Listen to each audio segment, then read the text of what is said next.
Hi, everybody. So we have a very special guest today. We're going to be focusing on Facebook, and I've invited Kim Garst to be our guest. And Kim is a guru in social media, and I have been following her for years. And we just realized that we knew each other in a past company.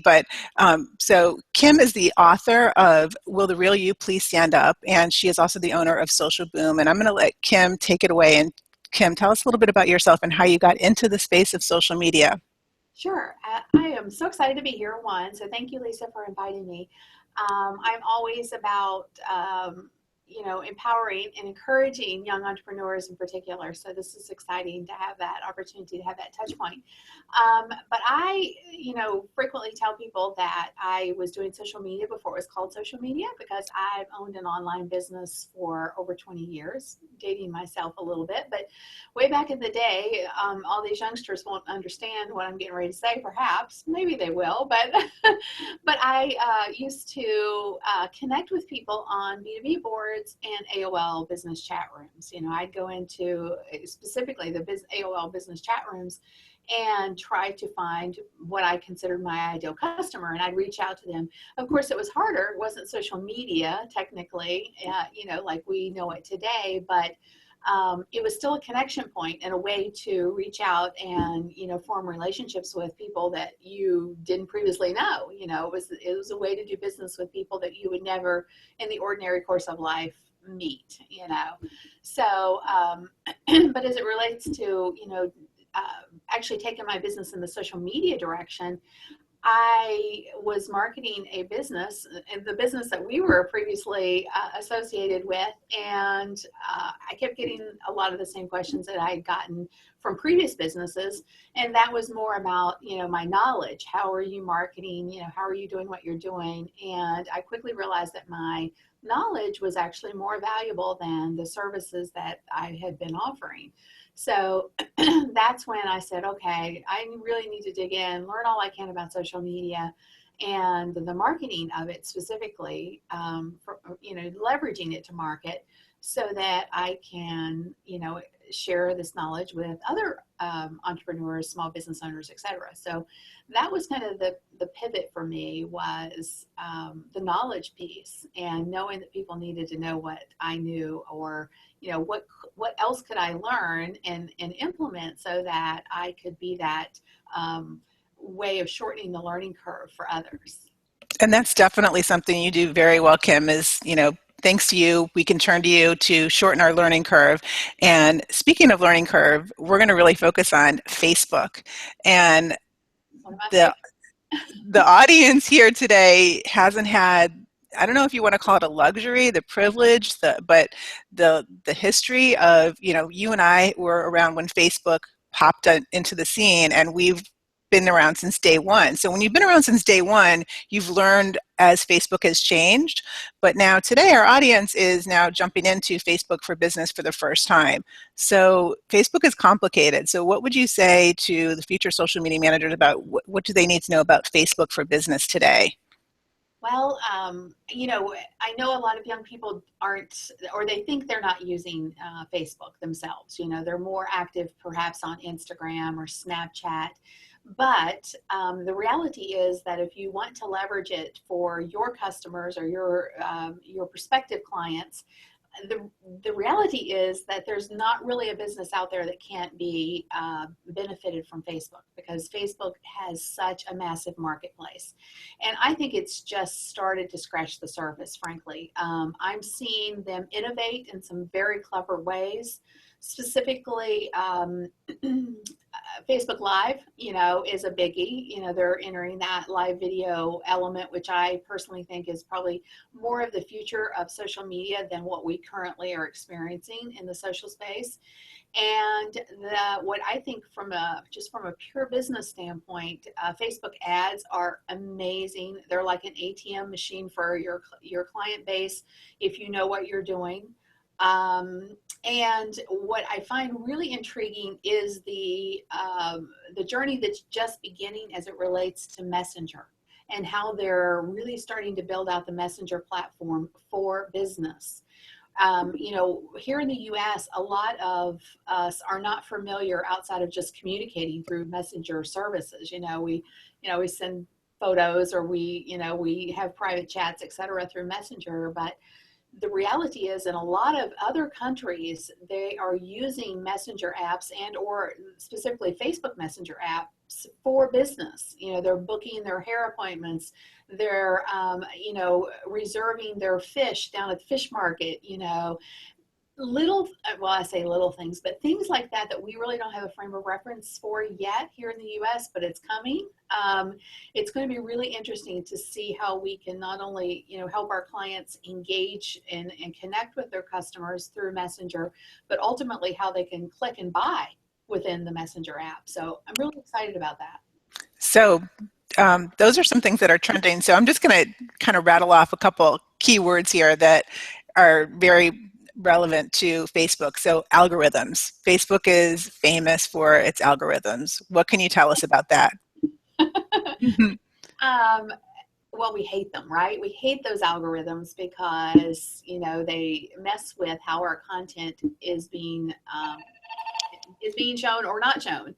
And the thing about the algorithm is it's constantly fluctuating, and there's like literally 100,000 ways that Facebook determines how our content is displayed or not displayed, or who sees it more specifically. And there's no way to game it. I mean, honestly, outside of live video or video right now, video in particular is something that you can leverage to get more exposure for your content. But it's just one of those things. If you think about it, they have 1.7 billion users, and over a million. I'm sorry, right at a billion of them are active each and every day. That's a lot of people consuming content, and it's a lot of people creating content. So it only makes sense that they had to do something in order to, surface the best content. And to their credit, they are very committed to giving us the best user experience based on what they decide. Yeah. I mean, it's definitely gotten harder, but I mean, I'm still happy with the content I see in Facebook. Yeah, and I think the thing that we have to be cognizant of is that they're really trying to give us the best user experience, and it is based on how we consume content. So, if we pay more attention to, three of our friends, for example, and their content, or, certain types of content, they'll try to surface more of that content for us. So it's just one of the things that we have to work around. And from a business standpoint, specifically fan pages, it can be really difficult to, get our content into the news feeds of our fans, because the reality is that over 90% of people who like a fan page never revisit that fan page. And that's pretty stunning. So the only way they see the content from that particular fan page is if it shows up in the feeds of their fans. And that's where the conundrum becomes a problem for a lot of business owners. That said, it is still possible to get in front of a fan base organically or free, with great content and with some good strategies. And outside of that, you can spend a little bit of the ads budget that your client has, and try to get as many of the fans as they have in order to get that content into their news feeds. So is it still possible to get into the news feed without having to pay to play? And can you give us some examples of what type of content would work best for that? Yes, actually, I am blessed. I have. It's kind of like my project. I'm constantly working on my own content on my fan page to see what does work. I have the average engagement for most fan pages is less than 2% now. So it's crazy, and my engagement rates are 800 times the average. Wow. So, and I do most all of it for zero ad spend, zero. So some of the things that I have done is focus on things that will connect me to people from a human to human level, on a human to human level, because the reality is that if someone's just encountered me in the social space, they're not interested in how I can help them with their social media or, digital marketing or, in other words, most people are not interested. They're not on Facebook to buy someone's product or service right out the gate, at least. So you have to connect with people on a human level, a relatability level. It's just like going to a social event.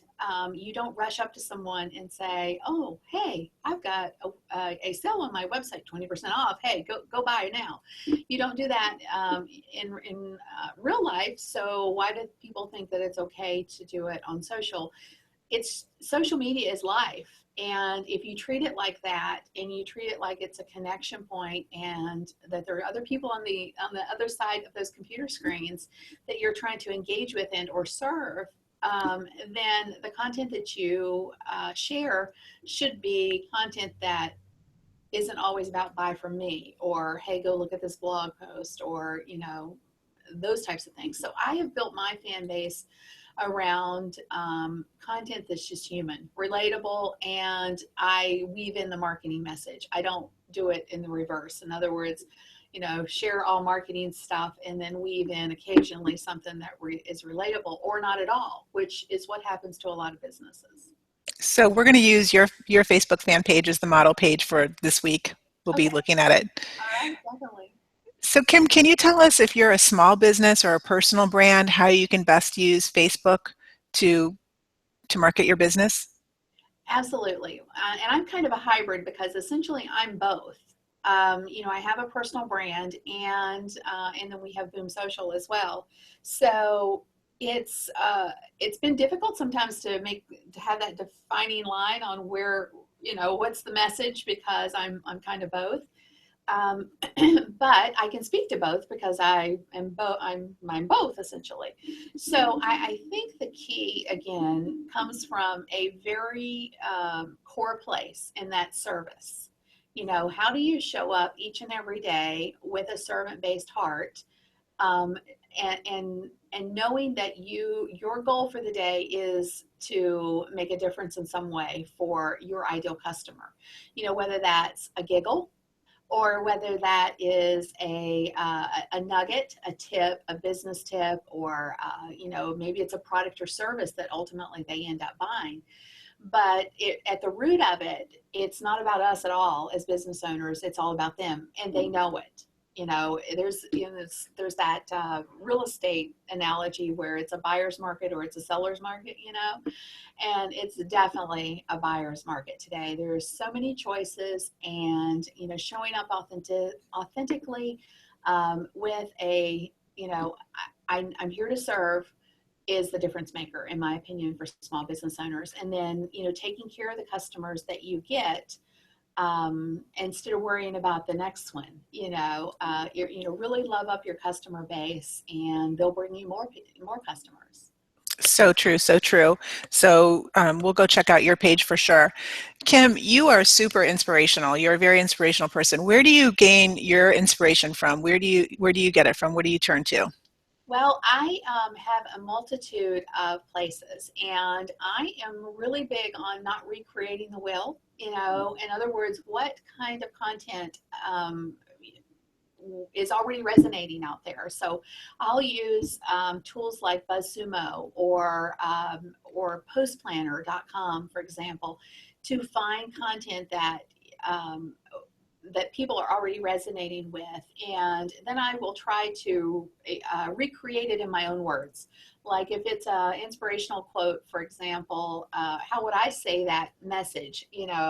How would I take that message and word it in my tone, my voice? So I do a lot of that because I do create a lot of original content myself instead of sharing other people's content. Although there's nothing wrong with sharing other people's content. It's just that I'm a bit of a visual content snob. And so I want things to look good. And sometimes the things you find that really resonate don't always look good, so I try to make them look good and have my tone, my voice, versus, just sharing something that doesn't look as good as I would want it to. You're kind of a Facebook lab. We want to come and look inside your lab of what's happening in there. What are some resources that you turn to for tools and managing Facebook, or just measuring, or just resources in general? Where do you get all your knowledge from? Well, the interesting thing about Facebook is Facebook gives us a lot of like core insights, and they're better than they used to be. They're not awesome, but they do at least give the average business owner enough information to know what's working and what's not. They've gotten better. They've gotten a lot better than they used to be. And, as far as management, I mean, honestly, I do a lot of management just from my own fan page, and or I love Agora Pulse. I don't know if you're familiar with Agora Pulse, but I find that their platform, both their mobile app and their web-based platform for Facebook in particular, is amazing. I still like Sprout Social for Twitter, but or Hootsuite even is another great tool. But I really do love Agora Pulse for Facebook in particular. So that's a great little tool. As far as other things that I use daily, probably outside of the page itself or the app itself, I use the app a lot, just to connect and, respond to people on the go. I probably would say that Post Planner comes a close second because I'm always looking for, again, content ideas. How can I find content that's really great? BuzzSumo is another option that I leverage a lot as well. So BuzzSumo is really interesting because they have what they call a Facebook analyzer. So you can type in a hashtag or a keyword or a key phrase, or even look at individual fan pages, and it will pull up the most viral content on that page, or it'll pull up the most viral content based on a keyword or a key phrase. So it's pretty amazing. It's just like if you're using it to find blog post ideas, except it takes it another direction with the Facebook pages themselves. Okay, we'll have to definitely check that out. So Kim, if you were hiring a social media manager, what would you look for as far as requirements? Somebody who is social, for sure. I mean, that is probably the first requirement. And I would take it one step further and say, not just someone who's social, but can translate that to the written word. Because I found some people are social, but when they engage with people, they can't translate that emotion into their words. And hopefully that's making sense. But it's sometimes it's a disconnect. I even had one person that was had a master's degree in social media, and really struggled with communicating, through the written word. And you really have to be able to not only communicate well through text, or the written word, but you also have to be able to convey emotion. And I think that's a big piece of it. Sometimes that can be a disconnect. So that's probably the first biggie for me when I'm looking for a manager, or a community manager, or a social media manager. And then I'm also looking for someone who's creative and thinks outside of the box.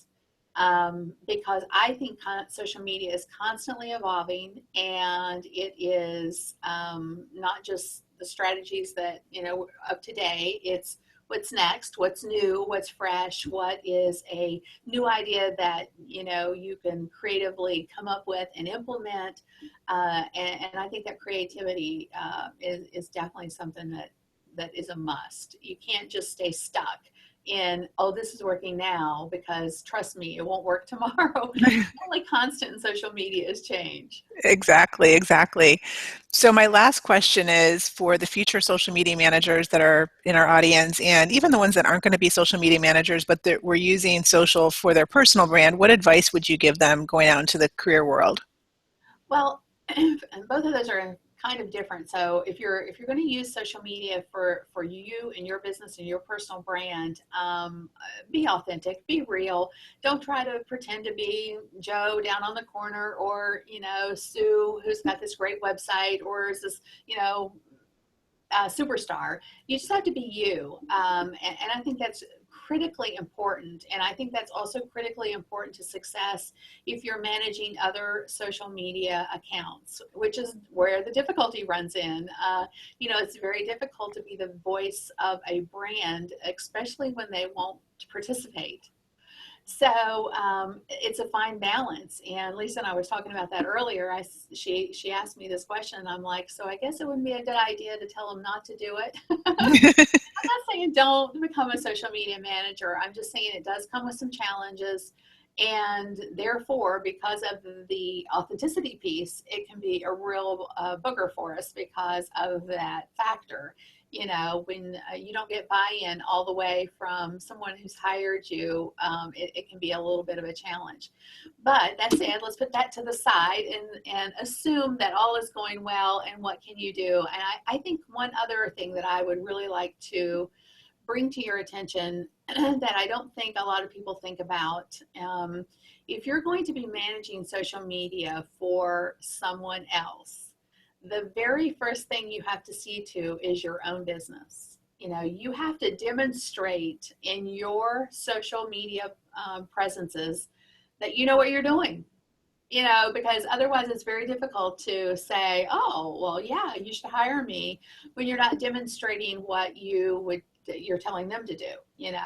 So walk your own talk is a big piece of my advice. And as you grow, you are going to be, and I'm going to tell you this, you're going to be tempted to not see to your own household.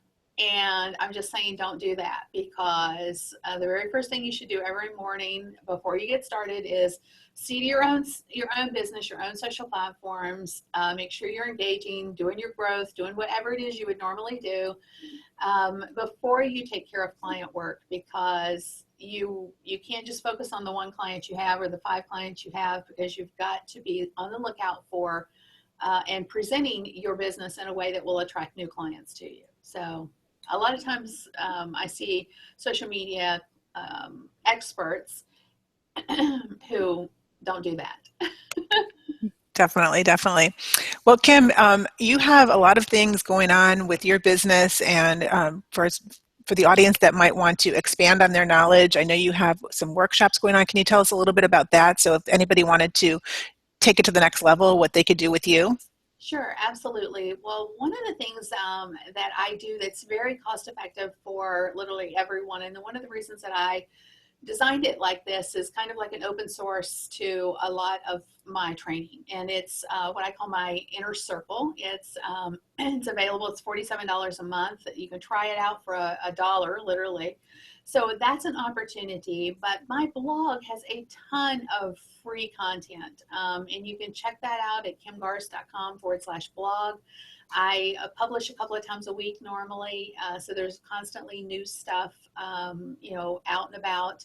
I'm also pretty active in the live space, and that will be increasing going forward. So that's an opportunity as well to learn for free and not, really invest a lot of dollars other than your time. I know as a student, you don't have a lot of extra dollars laying around, and learning who to pay attention to and learn from can be difficult. But these are opportunities, like I say, to tap into my knowledge. I love sharing.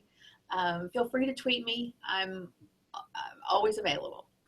Okay, great. So, and when you say the live space, would that be Facebook Live? We can watch for you on Facebook Live? Actually starting a Facebook Live show.